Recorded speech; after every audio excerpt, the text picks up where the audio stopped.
champions to other people. Range junglers like the first banned Ezreal here are at a higher priority for Cloud9. I don't know if you ban a Graves, but things get very interesting when you see Ezreal first banned. Yeah, certainly the case, and of course the expected bans from Cloud9. We're not really looking towards AD carries as a major focus between these teams. Scout, we mentioned him already. Contracts has been a standout player, but it's also working with Jensen, so a lot of the pick ban may revolve around those roles. However, that's usually the later part of the ban phase, especially between these teams. I mean, at the end of the day, this week has been shattering NA expectations. Sadly, for the negative yesterday, but I think with Cloud9 at Worlds in general, it's not just a one-note Jensen team. Impact Contracts have had big performances. Sneaky and Smoothie have been reliable, and I've been impressed with the drafts as well, so credit to Reaper. They don't read the game the same way. One thing I want to note, they have shown no priority on Jarvan. They are happy for their enemies to take Jarvan, at least as of week 1. I don't think things are going to change.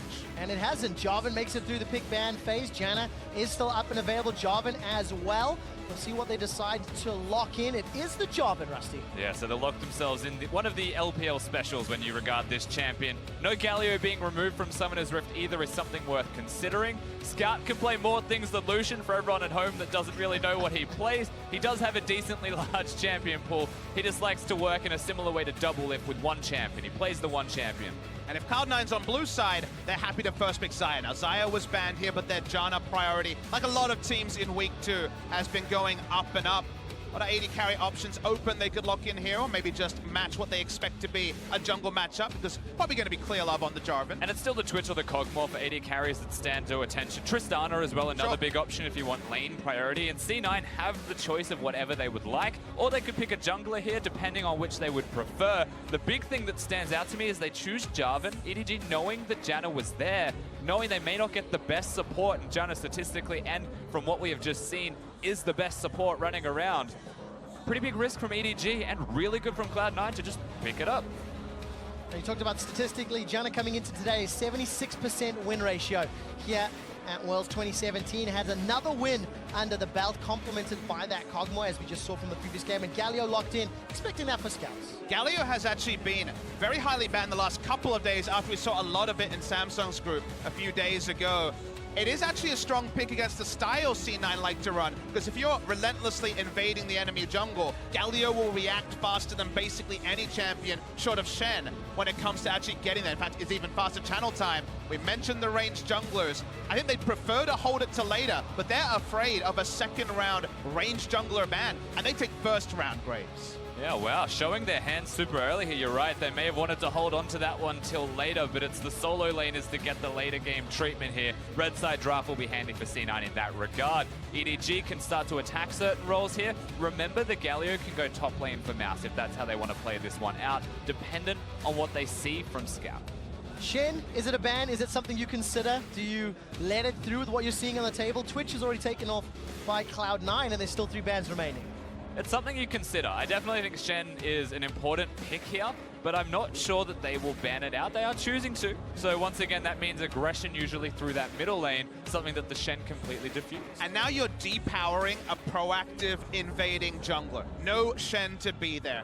A Galio to respond first. This was C9's bread and butter when they were winning, always having a rotational advantage. You can't really craft one with just the champions left open in the pool. And that's the thing for me, what else do you actually pick for C9? Is it a mid laner that's got really strong lane priority that can come and help contracts? Is there another champion that EDG either recognized or C9 are prepared to pick that can protect contracts as he goes around? I like this next ban from EDG because once again, shields protecting contracts as he goes forwards is good to have. Does Ryze raise in priority here at all? Another rotational champion that Jensen has shown proficiency on.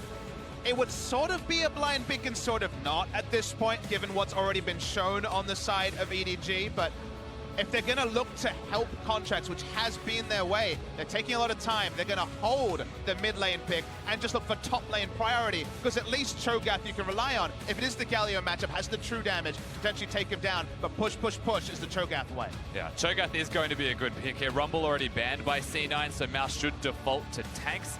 and that depends on where, of course, the Galio is going to be. Now, what I wanted to talk about here before this does get locked in at all is it might be a Talia on the opposing side, which is why Lucian's a possibility. I completely forgot about Talia as well. Champion that has been very, very important in many of the other groups that have taken place. So the Maokai locked in, going to be in Mouse's hands, most likely up in that top lane.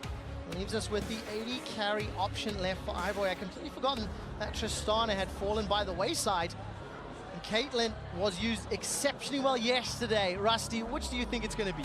Should be Caitlyn. If it's Vayne, I will be shocked. Yeah. Vayne's very good into Cho'Gath, but he's against a Kog'Maw Jada, so Vayne would just lose that lane. It would not be a good time. Caitlyn has much more control, can work with the Lulu. That's a pretty potent 2v2. And it's definitely assuming some things, but this is the second Chinese team this week that has gone back to the Caitlyn thought gone after the nerfs around patch 7.18.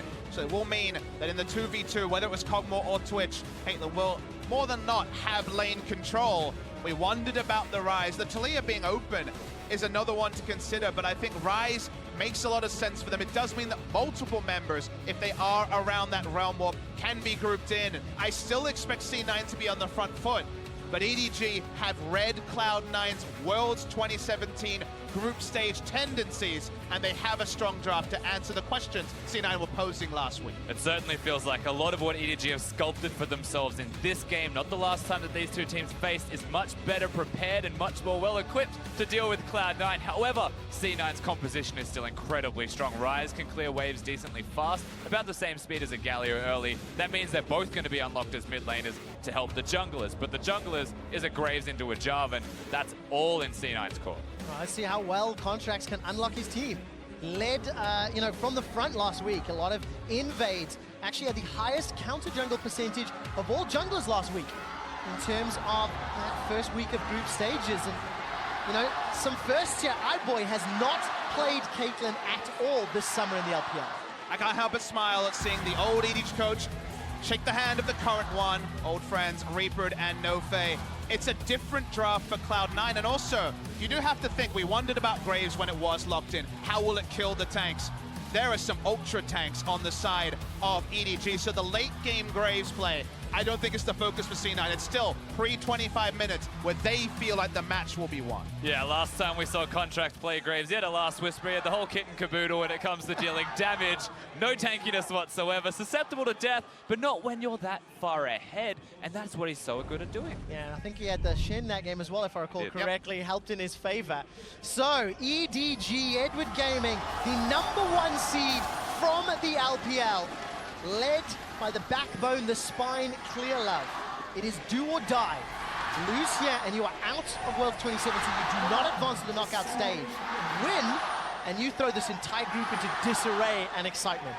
EDG in their home country, Clear Love in his hometown. The crowd is absolutely behind them, but they are 0-3 and they need to start with a bang. So you see EDG grouping as 5. One of the few ways this game can snowball out of control is a jungle advantage in the early game. If you expect Cloud9 to get frisky, and with the Graves you do, you invade as 5. You don't go for a 5-point defense. You get complete information on one side and have the ability to have a read on where Cloud9 is starting. There's only 2 sides of the map that are really likely. They can also re-invade their own jungle, so it's an information trip for EDG.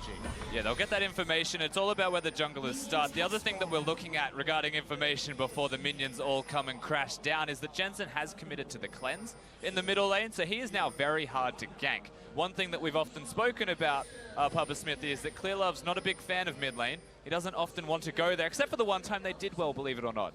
And now he's against a Cleanse Rise, very difficult place to actually find himself a successful gank. We'll see how well Jensen can survive that laning phase and what sort of pressure Clear Love puts down on the table. All right, laning phase has started out here. Contract's going to get the help of Impact up in the top lane. Clear Love with an early invade. Steal away at least that blue buff. And just take a quick deeper dive on Contracts and these damage-dealing junglers, Papa Smithy, because you mentioned you wanted to see him on those ranged style champions like the Graves and the Ezreal. I just think if it's working for you, stick with it, and specifically on the left here. damage percentage of team's damage, Contracts has done 24.5% of his team's damage. The average for junglers in Worlds Group Stage Week 1 is 11% when you remove his massive number, and that lets you know that he's been on a different role. He's been favoring the ranged junglers. The thing about a ranged jungler is if the enemy melee jungler every face checks you, or if, say, Jarvan EQs into your Raptors trying to steal them, you have range, you get the first auto. If you have the drop on them, it's so hard to get out safely as a melee jungler, and that's why you want to counter jungle, because whenever you spot the Jarvan, you're going all in and hoping your teammates can back you up. And let's take an extra second as well for context within this game specifically for Clearlove and Contracts. He started at red buff, where Clearlove started at blue. So that means that Clearlove will have red for longer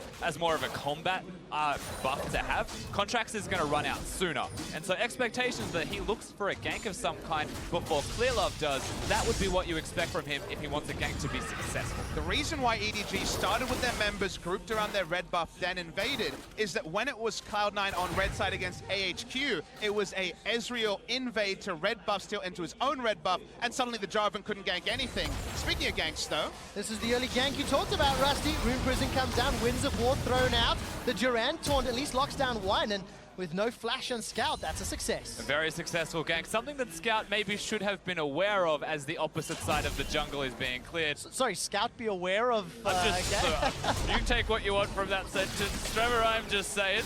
He maybe wanted to know that that was coming, but good gank nonetheless from Contract.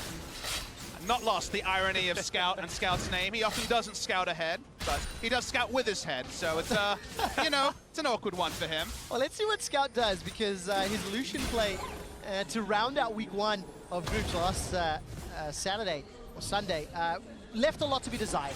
Far too aggressive, far too forward in lane, far too open for being punished. And while, of course, Galio into Rise in pre-6 is pretty easy for those Winds of War to shove, you do need to keep those openings under control. And you want to celebrate the good parts of Scout, because he can do the sick outplays. His mechanics are very good. He had good laning phase in his first two games, and then, of course, went Rambo at 6 and died, not disrespecting the Shen. What I want to see from him here, as a counterpoint to his strengths, is to work on patching up a weakness, specifically playing around information, playing around vision. I don't completely say lay everything onto Scout. Yes, of course. Worth noting, Clearlove put no aggressive vision when there was that lane priority, so Clearlove needs to help out his mid lane. Well, Clearlove's helping out right now. Impact's got Flash available, sidesteps the flag and drag, takes a couple of autos before flashing to safety. Clearlove says, Contracts, I see your gank, I will match it. Slowing the opponent top laner's flash as well. Yeah, exactly. Relative to the gank's success, it's been pretty much matched between the two. Impact having the passive on Cho'Gath, however, means he'll stay at a higher health level than that of Scout, who was zoned away from multiple waves. In saying that, Scout's farm is still quite good. Skirmisher's Saber already on the job and probably prompted the flash. This is one of those face checks I was talking about, Trevor. Well, there's the auto attacks already, plus the end of the line burst damage. Contracts doesn't want to stick around too long. His Sneaky got polymorphed, turned into a little munchkin. Ivory going low, 180 HP as he continues to push Smoothie away from lane. Sneaky's waiting for those cooldowns on his W before looking for the re-engage. Yeah, now the winner of that trade is still going to be EDG's bottom lane, because they have the mana, they have the ability to sustain themselves in lane. And there he goes. Clearlove steals, and Wuhan goes wham. Thank you for the leash. Those little moments mean a lot as a pro player, getting your tail up right early in the game. And the flag was down, so Contracts felt confident to invade, knowing that he couldn't EQ out. He still invaded. Well, I said it in the pre-game. Let's see, fights. Who gets it this time, Contracts? Oh, not as excited here in Wuhan for that one. They know who they like. They know who they like. Absolutely the case. Take a quick look at this bottom lane, by the way. Iboy and Mako, plus 10 CS, again, expected. It's Caitlyn Lulu into Cogmore Janna. Always going to be a difficult situation for Sneaky and Smoothie. But Iboy had a great week one performance for a guy who only became old enough to play on the 12th of July this year. If you see the damage rating on the left of your screen, that takes into account an adjusted average of how much damage you're expected to do on any champion. And he's plus 80% versus the average. This kid is amazing. Yeah, basically that means he is incredible at League of Legends. And the biggest thing for Ivoy is that he's played less than 30 games of competitive League of Legends at all. The man's barely 17 years old, and suddenly he just comes to the stage playing with Mako, who is just a very much experienced member, shock caller for the team. High expectations on the shoulders of Ivoy. And locally, at the very least, he has been delivering, comes to Worlds, and continues to show his strength as a player, something that you wouldn't have expected from him. We definitely fact-checked that. We said, okay, he's finally eligible to play. Halfway through, he replaced Zet, formerly of the Rocks Tigers, their sub-mid laner Cry. He came in born July 12th, 2000. Realm Warp's going to get the flash out of Clear Love, and as you mentioned, Papa, born July 12, 2000, very young kid, stepping up to the plate, but now the challenge is really on. 0-3 down, he's on a Caitlyn. There is a scary time window before that Kog'Maw starts to become more terrifying. And the window is also exacerbated by there being a relic shield on the Kog'Maw, so it is very much the extended laning phase, don't want to lose turret, versus the more aggressive Doran's Blade as the invade comes through from C9. And it's not just the invade onto the blue buff, it's coast to coast. They've gone from blue buff for contracts, they've given it over to Jensen. They've secured both. It means that Scout won't have it on Galio, his wave clearing is significantly more risky. That and Jensen is now completely empowered to clear the waves, to leave lane, to help the rest of his team. He got his 3 buff eventually, guys. You know he was looking for it at level 1, couldn't get it. Second round, there will be 3 buffs being worn by the side of C9. It's going to give them this small gold lead, 700 there or thereabouts. Impact is behind in CS in that top lane. However, it's mirrored by Sneaky being behind in the bottom lane. Rather, Impact is ahead and Sneaky's behind. Regardless of that fact, it is the power is where you would expect it to be at this stage, but you got to give kudos to Impact for out-farming Mouse when he was the one that was ganked. And now this doesn't look like it's going to be something crazy meaningful, but we're at the time in the game where EDG decide 5 people go bottom right now. That's just the kind of style that EDG will and always have had. They've got a Galio to do that this time around, so it's a very good comp for it. There is a random time in the game where they say, okay, we're just going to dive bottom and there's nothing they can do about it. Bit of advanced vision here as Scout's just going to walk out. They don't even need to invest the ult just yet. All right, Scout's looking for the taunt. Smoothie can interrupt it, does so. The Monsoon, but the double done. And Sneaky and Smoothie just get evaporated. Tower First Blade is available as iBoy continues to shoot that one down. 2 kills and Tower. EDG are here to play. The play was by the book, but the damage surprised all of us. Exploded the Janna, who was just looking to disengage. But honestly, C9 needed to be more proactive in their defense. The teleport was late from the Cho'Gath. By the time he was there was nothing they could do. Losing the turret pre-10 minutes is often a reality of Caitlyn versus Kog'Maw. But the 2 kills, that's the cherry on top. Yeah, the 2 kills probably shouldn't have been there. Cloud9 not aware enough or willing to defend that play, but the play is more than successful. It means that EDG are completely unlocked to just lane swap. This is literally the EDG special. I gave you notice. How does C9 not know it's coming? Well, that's a question we're not going to have the answer for right now.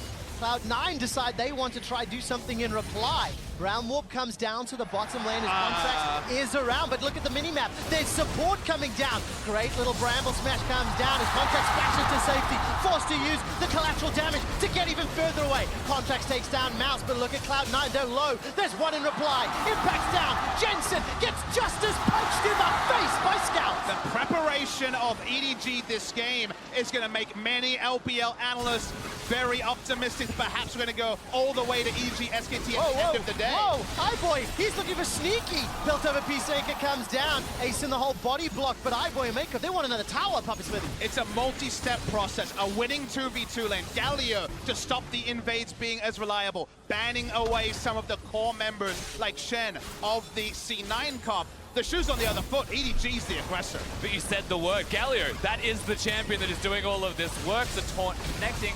That damage was nasty and should never exist in a game that is this rating. EDG played that so well with the dive as well to even get the 2 kills and the first blood turret. Timing was incredible. Sounds like Rusty's had to deal with some Galios in his time in solo queue. Yeah, there's some darkness in that storytelling, Papa. You saw the cancel teleport, you thought, okay, maybe this is over, but Galio walks down. Such is the reality of the hero's entrance, and even though they pick up the first kill, Contracts is never going back in there. The health bars tell a story. both go down, and EDG are making the plays and trading up defensively. That's a twofer that often leads to the big W. And the concept here is fantastic from EDG because the Galio is still on the bottom side of the map. Clearlove's still on the bottom side of the map. Normally, and traditionally, when you win the bottom lane first turret and lane swap, everyone goes top lane. You then start trying to trade, and C9 make a natural and expected response to their first turret going down, bring everyone bottom, and try and trade the turrets. EDG adapts. Well, EDG adapt, and they get themselves a 1,000 gold lead, 4 kills to 1. Tower first blood as well, and if you look at the itemization, Ardent Sensor is already completed down in the bottom lane, and of course that Abyssal Mask sitting for Scout in the mid lane. So starting to hit those spikes, they can make those plays again around towers, but kind of expected when you see this team composition, and for EDG, they need to push this further and not make the same mistakes they did against SKT and allow a big wombo, a big fight in the mid to late game to bring EDG back to reality. And the camera's been focused on Clearlove, who, you know, he's definitely one of the old dogs. He's been around a really long time as a professional player. Sometimes he's super stubborn, Rusty. I'm sure you see this in the LPL. I watch VODs. He's never invading. He's never aggressively warding. He's not ganking. He's on his farming duty. And then there's games like this where he comes in with a proactive mindset, and you wonder, why do we only see this player sometimes? Very well experienced player, but sometimes those old tricks, as you mentioned, just cannot be changed. But he's going top lane. Oh, look at that. Demacian standing into Dragon Strike. Flash away from Smoothie. Sneakies is not available by some time with that barrier. The Dominion wave is slowly making its way up, and Scout was in the river. So that hero's entrance was available to him. Not going to use it just yet, but they've got the flash from Smoothie. Yeah, Contract's very good awareness as well to be in the correct place. C9 barely get out. The Monsoon even being cancelled by Mako's ultimate as the Lulu. Everything will slow down. It's all still a push for that top lane outer turret above all else for EDG. They don't get it this time. Okay, game is slowing down a little. We need to take stock. C9 is still only 1,000 gold down, which, all things considered, maybe should be larger. And the man on your screen, Impact, he's got himself a plus 46 CS advantage. He's on a super tank in the front line, and this is a guy who was very important for Cloud9 during week 1. You can see that kill participation. And those champions, consider where he got 78.6% kill participation. Shen, always going to be high kill participation with his immediate joining, but the Nautilus was also about the picks, about the rotations. He's very much lane focused on the Cho'Gath. Cho'Gath pushes, he often doesn't lose, he often doesn't die, even in a 1v2, but he's not a playmaker. He follows up on plays being made. So it's a very different champion that, unfortunately, with the bans, with the smart scouting, they don't have access to a playmaker from top lane this time. Yeah, definitely. And as the lane has played out, Impact has been doing quite well. You can see the CS differential there. So whilst the style isn't the C9 standard from last week, it's still proving to be effective to an extent. Yeah. It's just that they're not affecting the rest of the map. They're letting iBoy ramp up and start rolling. And maybe they're okay with that, because at the end of the day, it is still the Cog Morjab. I'm going to challenge you on the word letting. I don't think they're letting him. I think iBoy is ramping up with the help of EDG. However, the one thing I'm looking at on the side of C9, you know, Cho'Gath being that sort of secondary engage, he wants that disruption from the knock-up and the silence being so impactful to follow CC. There's not really a hard primary initiator on the side of Cloud9. Sneaky's just going to get smashed away from. Summon a heal used there by Smoothie, and the support coming from EDG. Cataclysm can come down. Dunk goes over the wall, dunks down Smoothie. Monsoon buys a few seconds time for the entrance to arrive. Scout uses the Winds of War to pick up another kill. Now Contract and Impact trying to turn it around. The teleport was impactful, but the Nature's Draft locks down Cloud9. Contract is dropped by iBoy, the 17-year-old massacring Cloud9. Impact's running for his life. Got some backup from Jensen, but I don't know if this is where you want to be. Jensen and Impact need to pull off a phenomenal outplay in the 2v4, and EDG, they got the kills, they got the tower, and they're getting the hell out. EDG are able to just walk away. It was a little bit touch and go with Jensen being around the corner, but how late Jensen was there to the party as well. He wasn't able to crash it at the right time. EDG instead are able to crash down, get the structure, but once again, when they get the turret, they're getting kills with it. So every time they're pressuring, they're looking to dive more than take the objective as a priority, and it's proving successful thus far. And Scout is on such a different role, from lane dominance to facilitator on the Galio. Can still push, still has lane priority. They have to use the heal preeminently, and they weren't sure they're going to hit by the Piltover Peacemaker. Clearlove and Contract ships in the 9, but this ship, it was going for a shipwreck. Yep, it certainly was. A lot of damage to follow. I didn't know how to react to that one, but the combo was nice coming out. Once again, Galio Jarvan, give that to an LPL team. You run the risk of having these dives be successful. Mouse shows up at the end, Pix gives the kill to iBoy, and then they take the structure on the way. When we come out of the replay, Clear Love 3, 1, and 4, 100% kill participation. Scouts 205, 100% kill participation. That combo you talked about, Rusty, they are leading the way. iBoy 202 on that Caitlyn, plus 30 CS. He's working towards that Zeal item completion. And this is exactly where the EDG team composition will cement the game if they can continue that beautiful set of dives and proactive plays. And it's also a blueprint on how to beat what C9 showed in their 2 wins in week 1. Get proactive yourself, deny playmakers from the side of C9. And just like the Rumble Caitlyn draft we saw from WE, when the enemy team is setting the tempo, like SKT after those early ganks didn't work for C9, C9 unfortunately don't really have the tools or even the team comp to answer back. Yeah, the curious part about how this game is playing out is impact CS. We mentioned this before. That's nice to have. Mouse is still a tank. The bottom lane, the advantage for the Caitlyn is EDG is zoning them away. You know, I love seeing that Maokai ultimate for a zoning tool on that siege. Unfortunately, a little early, as their minion wave was not yet prepared. Though I think that was more for the kills than the tower. I'll allow them some time as Sneaky steps onto a trap, takes a couple shots from iBoy. As the Rift Herald is summoned, that chip damage will chunk it down pretty low, almost in killing range, and Scout's got a flash taunt available to him. Flashes, hits the wall, still doesn't matter.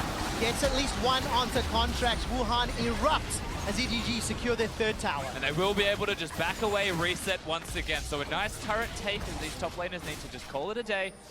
They get contracts. He's playing an AD jungler. He is being popped like a balloon every single time they find him, or every time the Galio Jarvan finds anybody, they're ramping up very quick. Just to be clear to the viewers, whenever Graves is defensively wave clearing as EDG comes forward, the entire purpose of the draft has been completely subverted. The game is supposed to be contracts invading and C9 being able to help him out, but a lot of those playmakers like Shen were banned away. The tempo of the game is being controlled by EDG. They've got the Cataclysmic entrance, the combination of the Cataclysm and the Hero's entrance. They don't even need to layer them because contracts is just wave clearing. He's another squishy. He dies, and we talked about how some of the players, we just saw, of course, the Maokai ultimate, you know, it was a bit hit and hope. Guess what? When you have so many different initiation tools, when you have a Galio who can allow you to skip things like rotations and just jump in, you can make small mistakes. You got plenty more options coming up. It certainly has not been used as the primary engage tool for EDG thus far. More of a follow-up or a disengage potentially for them,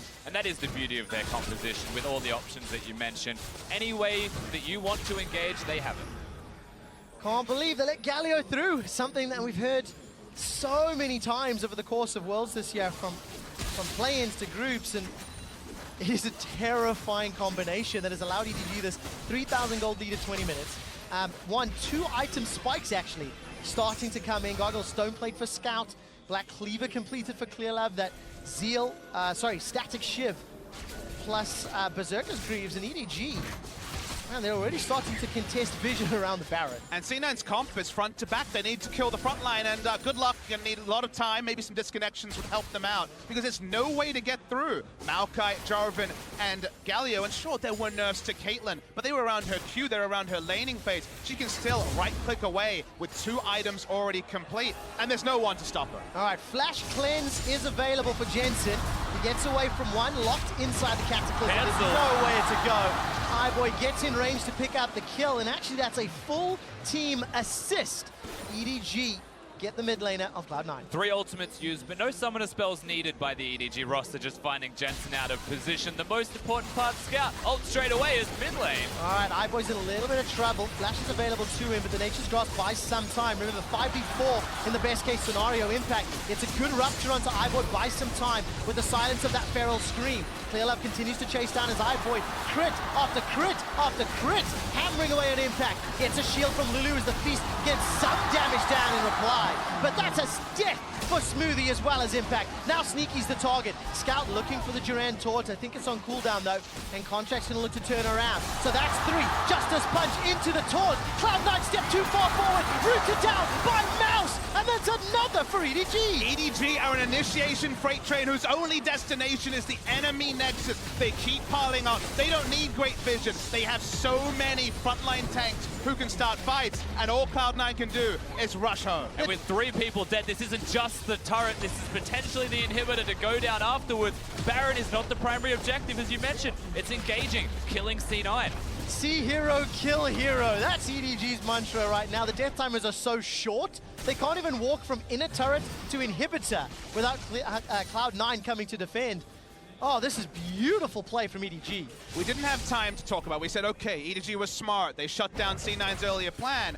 But then you look at what C9 did in the second round, and the last time these two teams faced, it was the Shen Graves that won them the game against EDG.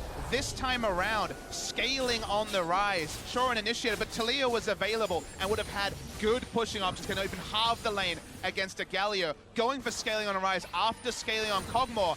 When is Graves going to get the backup to ever do his role? And now he's just an extra Q to clear out some minions. Nothing else, contracts can start. A really rough position for him to be in, and this is just getting better from EDG, even in the smaller details. The things that were missing in their first week, we're starting to see more and more of it. Not all recalling at the same time. Going back one at a time as we get to watch the fight that happens in this mid lane. I mean, iBoy takes too many auto attacks, but he knows he has the rest of his team there.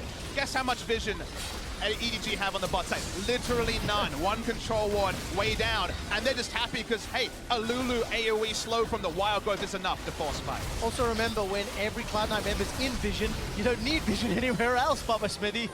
That's certainly true.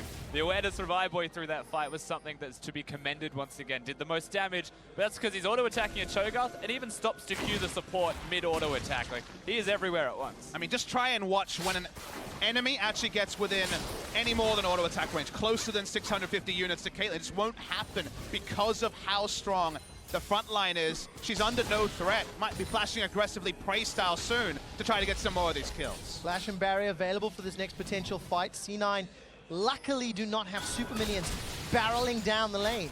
Inhibitor is exposed mid, and EDG now can start playing around some of these other lanes and options. You can see Mouse pushing down the bottom. Yeah, so that's the thing. The inhibitor is exposed mid-quick shot, and that means that it's really hard for C9 to keep priority on the middle lane just because of how deep that lane goes. It's hard for EDG to push in like they are now and get the inhibitor, but if they pull C9 to the confines of their own base, they can run back to Baron if the inhibitor isn't successful either. Right now, they're still looking. There is some rotations here from Impact and Jensen coming in from the flanks. Remember, no real traditional engage on the side of Cloud9. They're looking for a flank or a rupture. Something delivering contracts or impacts to the backline, maybe with a round warp. I'm looking at options, and you see no way to jump on EDG, and this inhibitor just gets chipped down. And we've seen teams use Realm Warp just to send a Maokai into the backline, can send out an AoE, the big ultimate there to try and potentially get people. When you send Cho'Gath into the back, maybe he E's, maybe he misses his Q. It's not reliable, so they don't even have a reliable person to launch at the back like Nautilus was earlier last week. Could have been a powerful pick for Cloud9. Unfortunately not the case. They need to figure out how to play from behind now. Love once again going for the standard and the dunk. Contract's going to use that collateral damage to hop out over the wall rather. But that's at least just a trade, ultimate for ultimate. Just controlling the enemy jungle. The red buff area all belongs to EDG. That unlocks a free Baron, or it unlocks C9 having to face check to go near the Baron area at all. And that's the control that EDG want and will retain for a time. Of course, it's recall time at the moment, but with the amount of control they've already earned before going back, C9's job is very tricky. Yeah, it really is. And if we actually take a look at the gold differences between the respective players, it's around 3,000 gold ahead for iBoy, 2,500 for Scouts, and a little over 700 for Mouse. I mean, the two people you really want, the frontline Mouse, Scout Galio, and iBoy just cleaning house from behind is just fantastic for Edward Gaming. And this keeps their hopes at quarterfinals alive. This is the first of many very important games for EDG, because if they can close this up, they play AHQ. And if they can win that, they play SKT. And then if some of the other results start coming in, they really need the stars to align to set themselves up for what would be a miraculous turnaround. Full Fnatic. Yes. which was also a miracle, to be fair. That was an incredible run from them, and it's not just EDG's victories, but this is one they can control, and right now they're in the driver's seat controlling towards that victory. And fun fact, if EDG go back-to-back, everyone barring SKT will be at 2 wins. We know tiebreakers could be coming. We know crazy things could be coming. EDG are so far ahead here, and because of the comp they have so many different options to force the Baron, to peel off, to look for turrets. Maybe not take too much free damage, that's not the best option. Can't afford walking into the damage dealers of Cloud9. Clearlove, when he's dunking the damage dealers, seems to look significantly more impressive.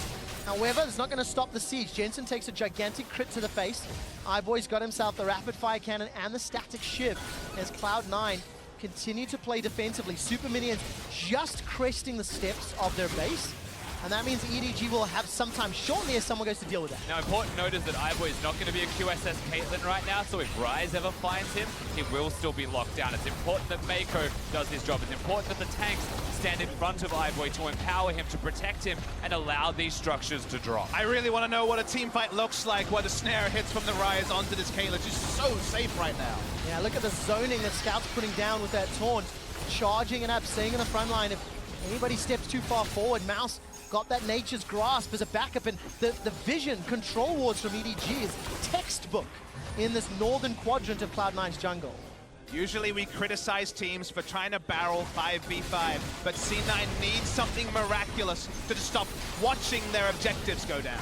All right, Rupture comes up. That's the fight they're looking for. Wild Growth comes down. iBoy survives. There's not enough damage from Cloud9. EDG, however, turn it around. Clearlove is the only sacrifice. iBoy continues to heal up, and Scout is sitting on the front line. Gets himself another taunt. Mouse down to 100 HP and running for his life. Scout gets a gigantic shield. Jumps back in with a Justice Punch. A little too overeager for EDG. Round Warp now might be enough to close it out. Cloud9 trying to turn around. Throws out the overload after overload. Spell Flux comes down in the Rune Prison. Jensen takes down Mako, and Cloud9 survive to live another day. Cloud9 needs something crazy, and they find it. The knock-up followed up by the Ryze. That's what no QSS can do to you, and the team fight ensues. The power of silence in those team fights, Papa Smithy. The Cho'Gath combination.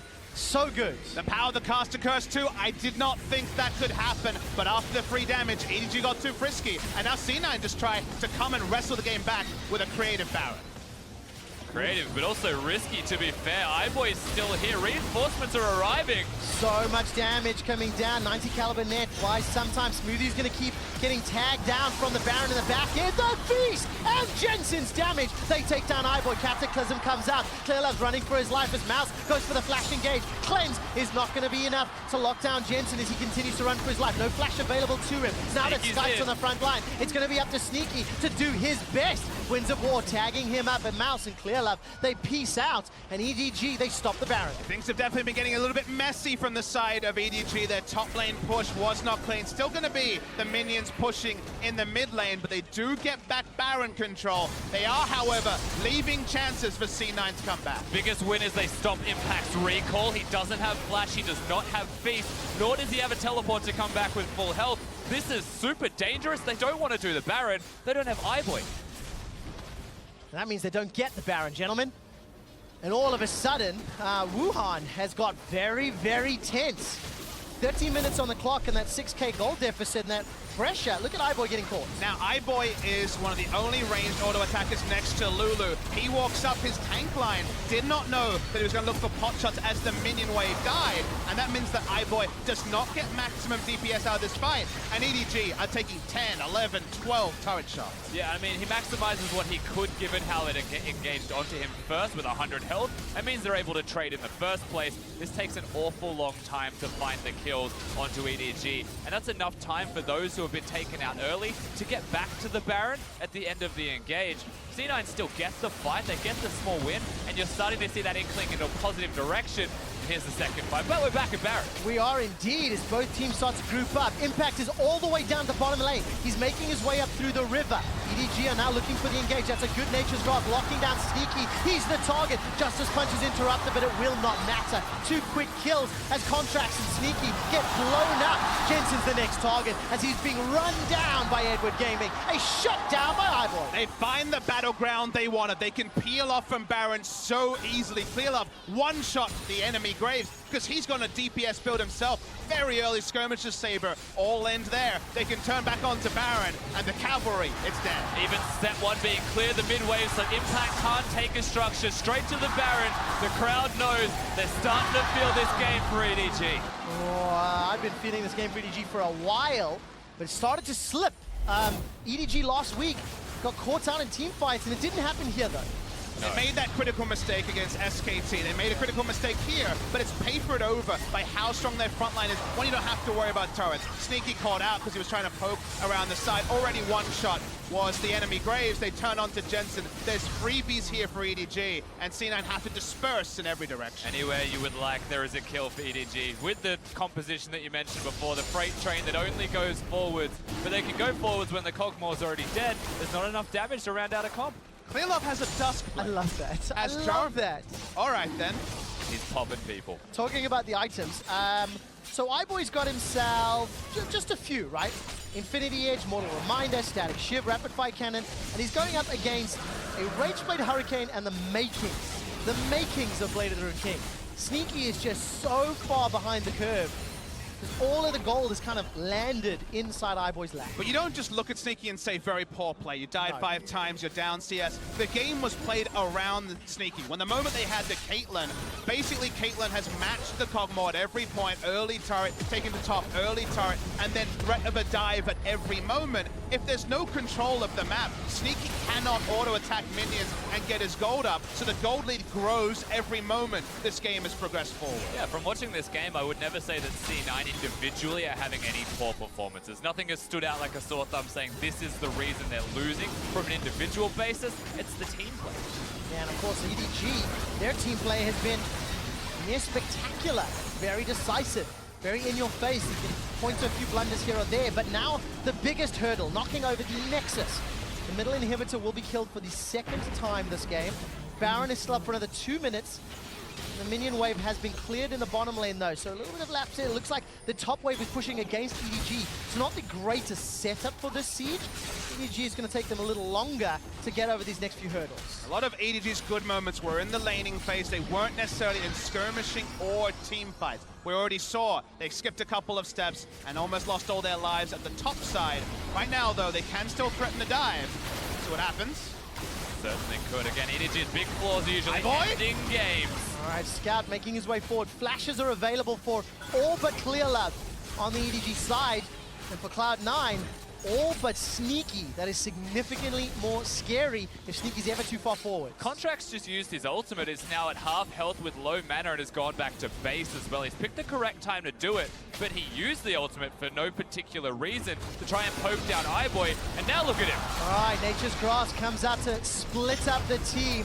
Rooting down Impact, he throws the flash backwards, Redemption's coming down, Scouts is on the back end, iBoy runs past the tower, that's the first of the fights as Clearlove gets the second, the inhibitor turret will fall, it's Mako that gets the final hit, and now the inhibitor as well. And mid lane starting to get minions empowered by Baron as well. Very shortly the supers are crashing, EDG want to end. The Nexus turrets are all that remain in front of EDG, flash forward, iBoy's the target but he manages to stay alive, flash still available to him, Jensen gets tagged, done, killed by EDG, the 22nd time that EDG have killed a Cloud9 member. The last remaining Nexus turret gets focused down. Edward Gaming keeps their hopes at playoffs alive. The Raw in Wuhan is super loud, and EDG have guaranteed that I think we're going to all 6 when it comes to relevant games today.